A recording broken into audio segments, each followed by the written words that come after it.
Hello everyone, welcome back to my channel. Today in this video, I am going to talk about a very important question from the interview perspective. So this question is asked a lot many times in like many interviews. So even if you have interviewed at many companies, then also you would have faced this question. It's one of the companies. That's what I feel like. I have faced this question multiple times at multiple companies. So that's what I thought, like, this is a very important question and I should create a video on this.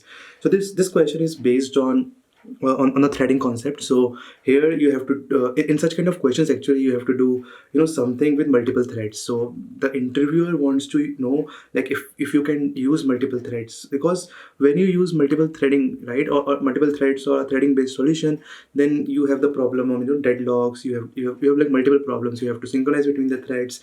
You have to make sure threads are woken up at correct times, they go to sleep at correct times. So there are a lot many things that you need to take care of when you are using multiple threads in a problem, right?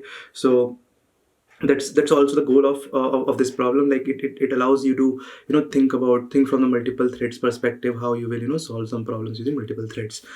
So the problem that we are going to solve today is, like, printing numbers from 1 to n using two threads. The thread number 1, it will print odd numbers, and thread number 2, it will print even numbers. So you will start from 1. So odd thread will print, then thread 1 or odd thread should go to sleep, then thread even thread should come into picture, it should print 2, then it should go to sleep, then odd thread should wake up, then it should print 3, then even thread wakes up, it should print 4, then odd thread wakes up, it should print 5, and so on. So each thread should wake up one, like it should get turned one by one.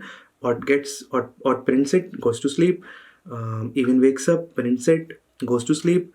Odd wakes up, prints it, goes to sleep. So this way, each thread will keep on working, or will have to synchronize among themselves, so that they do not wake up at the same time, they do not sleep, they do not go to the sleep at the same time. One has to work, other one has to sleep, another one has to work, one has to sleep.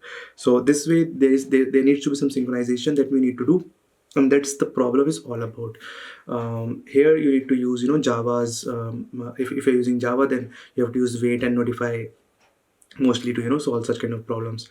So let's just see, let's go into the code and let us see how I have solved it. So as I told you, the problem statement is actually, it's a very straightforward problem statement where you are given an integer n, and you have to write a Java program to print n natural numbers from 1 to n. And but the catch here is you have to use two threads, one thread printing even numbers, one thread printing odd numbers. And we'll have to use the concepts of thread synchronization and thread communication, inter-thread communication, to solve the problem. Because when it is going to sleep, it has to somehow communicate to the other thread, okay, now it is your time to wake up and print it. Then it is when it is going to sleep, then it has, it should need some mechanism to tell the other thread, now I have done my work, now you wake up and you do your work. So that is actually the inter-thread communication. You are allowing two threads to communicate with each other. Synchronization is actually, allowing only one thread to work. Like this should sleep if this is working, this should sleep if this is working. So this is called as some sort of synchronization that you are doing. Both the threads are synchronizing within each other, to perform the overall task. So that's what the thread synchronization is. So let us see the solution. So before going into the actual class, which is actually doing printing and all those things, let me tell you something about state. So in most of the threading problems, or I should say in almost all the threading problems, something you need to have is called a common state between the two threads or between multiple threads, because that's how the intercommunication will work. So what happens in general is you use a common object, which you can call it as state, you can call it as a message, you can call it synchronizer, whatever you want to call it. There will be a common shared state between the two threads.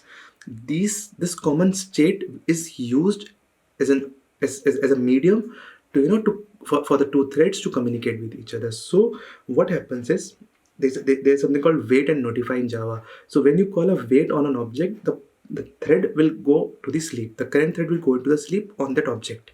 Now when another thread calls a notify on the same object, all the threads, the threads which are waiting, which are sleeping on that object will wake up.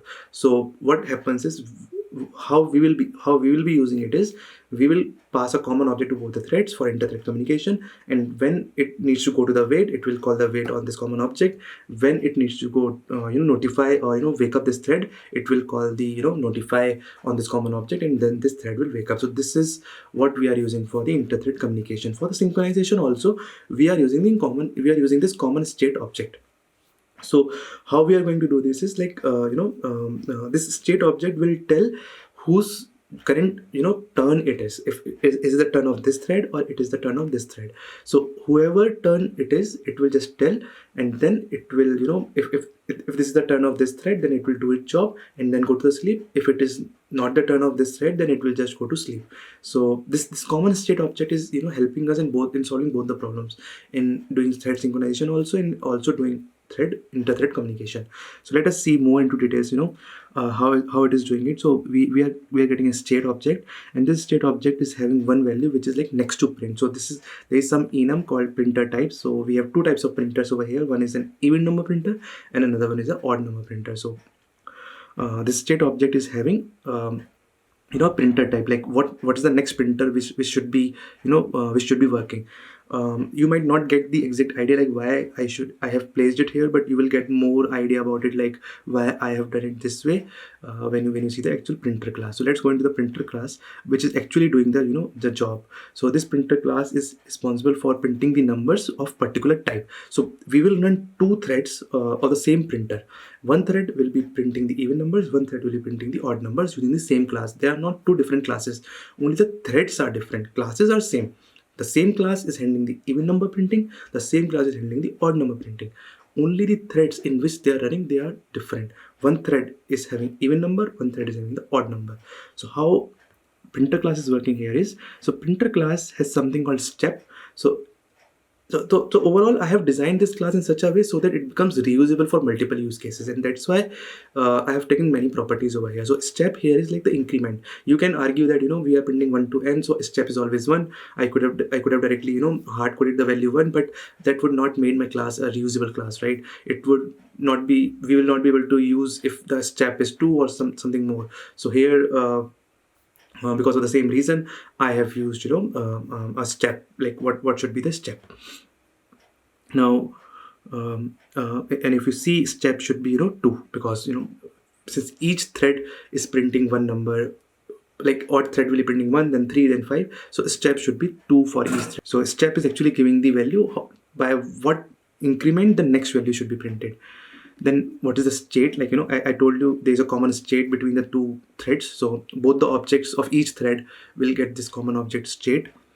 Then current value.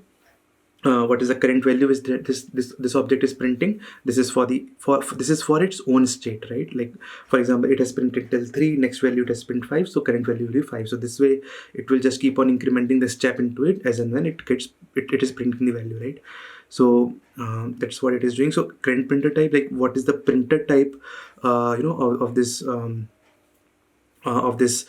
particular object actually, right? Like does it have to print even, does it have to print odd?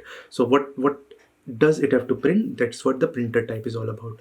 The next printer type is like, it actually tells the printer, okay, after you are done, your next printer is this, right? So this is actually done. Now you can, if you assume, like each printer can wake the other one, right? So in the common state, we are storing which is the next printer. So that's what we saw in the state object, right? The state object is actually storing the next printer. So what each thread does is to communicate or to tell the other object to start working, it will set the next to print to the printer type of its own. So for example, it's very confusing, I know, because threading is all about confusion. There is nothing very straightforward in threading, and that's why these type of questions are very popular in the interviews. And that's why I'm trying to explain it. What I would suggest is, like, try to replay the video again and again until you understand the concept. If you do not understand the concept, if you feel like let me skip this and go forward, you will not be able to understand it further. So make sure whatever point you are at, you understand it completely. Try to replaying it again and again if needed. So let me try to explain it again. So each printer will get its own printer type. Like let's say if a odd printer will get odd type, and even printer will get even type. So its own type is even and odd. and then each printer will also get what is the next printer type. So after odd, which printer should work, even work, or some, let's say there can be 5 printers, right? So after odd, let's say printer number 1, printer number 2 works, printer number 3 works. So it is actually telling each printer what is your successor, like which printer should work after you. So that's about next printer type. Then we have the max value, like till what point you have to print. So this value is giving that. Now let's try to understand it more by seeing the run method. So run method is actually called with each iteration, right? Like this, the thread will just keep whenever thread is started, the run method is called. So in the run method, we are counting from the current value, from the 0 till the max value, right? We are starting from the initial value, so we are actually passing the initial value in the constructor, and that becomes the current value. So till the current value reaches the maximum value, we have to run this loop, and once it becomes more than that, we have to come out of the loop. So that's what we have put in the while loop here. So while loop runs till current value is less than equals to maximum value. Now we have synchronized on the state, so only one thread can change the state value. No two threads can change the state value at the same time. So that's why we are locking on the state. And then after locking, we are checking if we are the current type which we have to print. So state actually, as I told you, state tells which printer should work right now, right? And if the current printer, if the printer type which I have is the one which is allowed to print next, then I should work. If I am not the one which is allowed to print next, then I should go to wait. So we go to wait if we are not the current printer. So so let's say we start with odd printer type. So the state will have odd into the get next print, and current print type will be the odd for the odd thread and even for the even thread. So when even thread sees that my printer type is even, but the next one in the state is odd, so I should go to sleep. When odd one sees it, okay, I am odd and next one is also odd, so I should not go to wait, or I should not go to sleep. I'm using the term sleep here, you might get confused, but wait is actually just putting the thread into the waiting state. It is like not running state. So since sleep is more understandable, it makes more sense while just listening to it, so that's why I'm using the word sleep again and again. But actually in the Java we use the wait function. So so as I told you in the beginning, when we start, odd is the one which has to print. So odd does not go into the wait state. Odd continues over here, then it prints the value, right? Odd has to print the current value, then it increases its current value, and then it sets the next printer. Like once it is done, it has to send picture to the next one. So whichever is the next printer to it just sets the next printer in the state, and then it notifies like, okay, I am done now. Whoever is the next printer, that should start. So whoever is the next printer, that person will have this condition as true, and it will not go into wait. Or actually the current printer of that thread will be equals to the next to print, and then it will not be going into wait state, and then it will be printing, and then again it will be setting to the next one. So odd thread will have the current printer type as odd and next printer type as even. Even thread will have current printer type as even and next one is odd. So when odd finishes, it will set to even. When even finishes, it will set to odd. So this way, the oscillation will keep happening. First odd works, then even works, then odd works, then even works, and they will synchronize with each other, and they will print all the numbers. So this is about this class. Let me show you the main class of it. So here, as I told you, first of all, we create the state, like the common state that we have to give to both the printers or both the threads, like odd thread and even thread. And then in the beginning, you have to start with the odd number, because the first number should be 1, and that's an odd number, so we should start with the odd printer. So that's why we are giving the initial value to be print on initial printer that should work should be odd. Now we are getting two printer objects of the same class. So odd printer, the start value should be 1, step should be 2, state is the common state for both of them. The type, its own type should be odd, and its next type should be even, right? Like that's where we are giving the value, and maximum value we are giving as 50. Now even printer, similarly, it starts with 2, its step size is again 2, state is the common state between the two over here also. Now here the current printer type is even, like its own printer type is even, and its next printer type is odd. So That's what we are giving over here, and again max value is given 50 over here also. Now we are getting to printers, and now we have to just create the two threads out of it, and we have to just start those threads. Now when we start those threads, the run method of both the threads will run, and they again will start the while loop of both the threads, right? And when the while loop starts, they will keep on just going to the wait state, and when they are notified, they will just check again, and as I told you, all those things, as I told you now, they will happen. So let me just try to build it, and then try to see like how it runs. Does it give the correct input, or sorry, correct output or not? So in the correct, if it gives the correct output, then we should get the correct ordering of the numbers.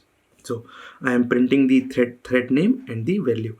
So as you can see, it just prints the first odd thread works, it prints 1, then even thread works, it prints 2, then odd thread works, it prints 3, and so on. So here the synchronization is happening correctly, and also inter-thread communication is also happening correctly. So this is the idea about creating multi or solving multi-threading problems. You have to work with wait, notify, and use some common state for inter-thread communication, and synchronization of threading of multiple threads. So this is a way to go about solving such kind of problems, and these are really popular problems among interviews these days. Not only these days, actually, they were popular earlier also, and they will remain popular later on also, because these are very interesting problems. They actually show if you have used them practically in the past, if you have ever used threading in the past. I'm not saying using threading is really important in the past experience, but if you somehow say, like, you have worked on very scalable architectures, you have worked on very scalable services, then scalable services somehow, or actually most of the times, need to use threading. And if you have not used threading, then it might feel like you have not worked on very scalable systems or those kind of stuff. So all in all, threading is a very important concept in your regular life also. If you want to build some applications which are using multiple threads, then you might want to use inter-thread communication in somehow, and some thread synchronization also in some way. So because you always have some common states, and you want to maintain those. I think that's all about this video. This video was around this threading topic only, and I hope you liked the video and you understood the concept completely. I have also pushed this whole code into a Git repository, and I'll be putting the link of that Git repository into the description. And that's all for this video. If you enjoyed the video, do like it, do share it with your friends. If you have any suggestions or any feedback, do put them into the comments. And I think that's all for this video. I'll see you in the next video. Till then, bye bye.